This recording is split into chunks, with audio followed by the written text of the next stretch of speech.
இந்த வண்டி கடைகளில் விற்கிற இந்த சுண்டல் குழம்பு எப்படி சிம்பிளாக நம்ம வீட்டில் இருக்கிற பொருளை வச்சு செய்யலாம். டேஸ்ட் எதுவுமே மாறாது, அதே டேஸ்ட்டில் இருக்கும். எப்படி செய்யலான்னு வாங்க பார்க்கலாம். ஒரு குக்கர் எடுத்துக்கலாம். 5 மணி நேரம் சுண்டல் ஊற வச்சு வச்சுருக்கேன்.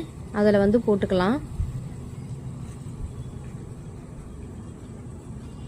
தேவையான தண்ணி ஊற்றிக்கலாம்.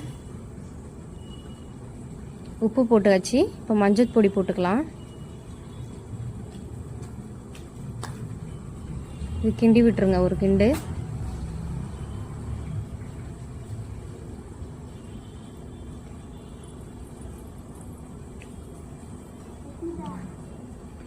குக்கர் மூடி போட்டு 3 விசில் விட்டு எடுத்துக்கலாம்.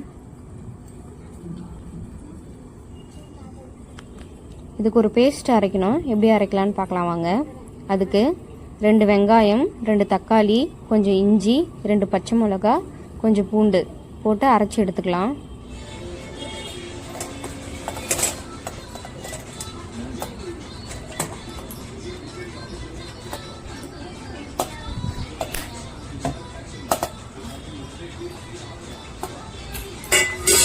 இப்போ அரைச்சி எடுத்தாச்சு. இப்போ ஒரு கடாயில் எண்ணெய் ஊற்றிக்கலாம்.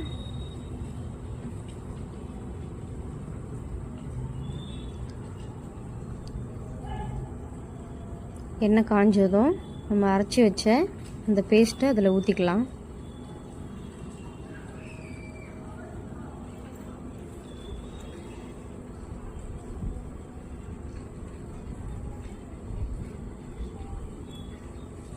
எண்ணெய் பிரிஞ்சு வரணும், அது வரைக்கும் நல்லா கிண்டிக்கோங்க.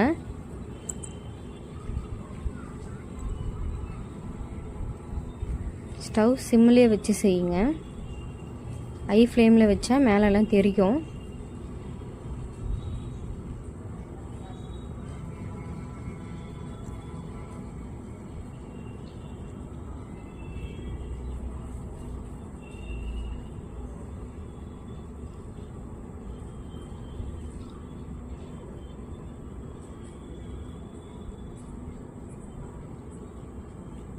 எண்ணெய் பிரிஞ்சு வரணும்.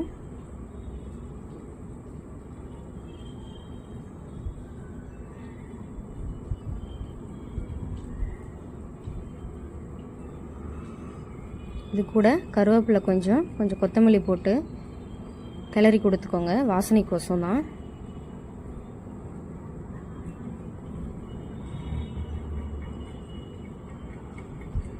பாருங்க, நல்லா எண்ணெய் பிரிஞ்சு வருது.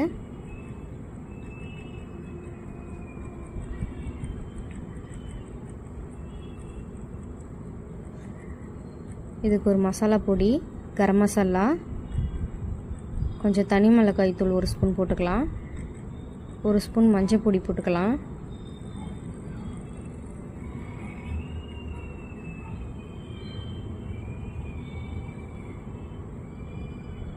இதுக்கு தேவையான உப்பு போட்டுக்கலாம்.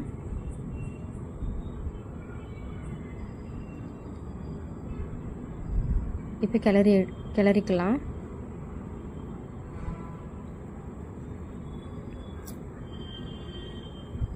மசாலாலாம் பச்சை வாசனை போகிற வரைக்கும் கிளறிக்கலாம். இப்போ வீட்டில் அரைச்ச குழம்பு மிளகாய் தூள் இது 1 ஸ்பூன் போட்டுக்கலாம்.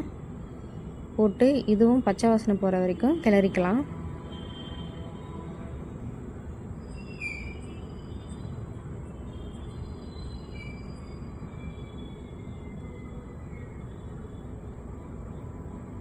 அதுக்கப்புறம் நம்ம வேக வச்ச அந்த பட்டாணியோட தண்ணியை கீழே ஊற்றக்கூடாது. ஏன்னா இதில் நிறைய சத்து இருக்குது. அதை இது கூட மிக்ஸ் பண்ணி ஊற்றிக்கிடலாம். இதை மிக்ஸ் பண்ணி தண்ணி ஊற்றினாக்கா அதோட டேஸ்ட் அப்படியே இருக்கும். நீங்கள் நார்மல் தண்ணி ஊற்ற வேண்டாம்.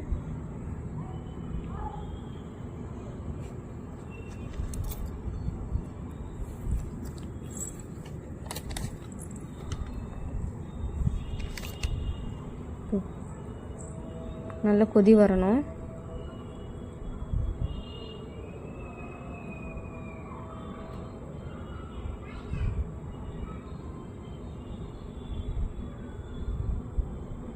இப்போ வேக வச்ச சுண்டலை வந்து அதில் கொட்டிக்கலாம். கிளறி விட்டுக்கோங்க.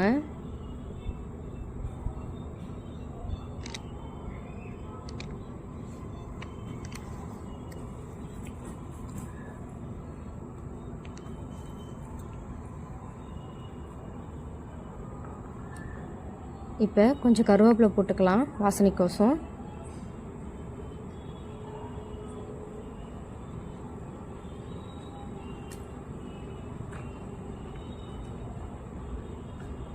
கொத்தமல்லி கொஞ்சம் போட்டுக்கலாம். கிளறிக்கலாம்.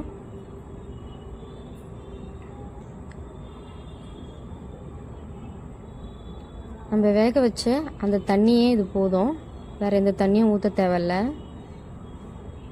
இது வந்து ஓரளவுக்கு சுண்டி